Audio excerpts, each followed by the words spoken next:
Hey, everybody. Welcome to our first installment of Bless Encouragement. It's going to be our weekly encouragement for one another to continue in our church-wide Bless Initiative efforts, even during the COVID-19 pandemic. Now, as a church, we began our church-wide Bless Initiative with the hope that we as a church would set our hearts to make gospel connections with neighbors, those in our neighborhoods, schools, and workplaces through prayer, listening, eating together, serving our neighbors, and then sharing our story. Now, many of us felt called to engage in this, and per the Lord's guidance, we're off to a hot start.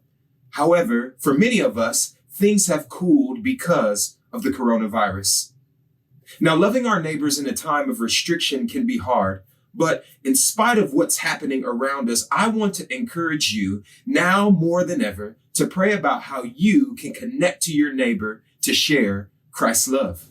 Why that challenge? Well, because the season of COVID-19 is a ripe one, friends. People are looking for a solid ground to stand on, and we have the answer in Jesus.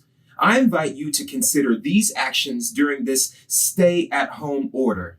First, how about you just go on a walk and pray over your neighborhood or a neighbor's home? In this season, it's great to get out of the house and walk and explore instead of being shut up the whole time. So if you're able to, tie in some prayer with it. It's a great way to bless your neighbors and to bless your neighborhood. Secondly, you can send a note to a neighbor. You may have already made a connection with a neighbor or a colleague, and in this season of social distancing, a note could be just what they need. Write a word of encouragement or send a scripture-based word of hope. The Lord could use something like this to lead to relational connection and perhaps an eventual gospel connection.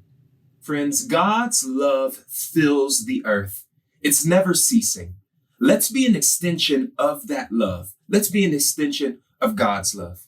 Family, I challenge you this week to make a connection with a neighbor. And if you need ideas on how to do that, don't hesitate to contact me at gking@fmcfw.org. I'd be happy to help.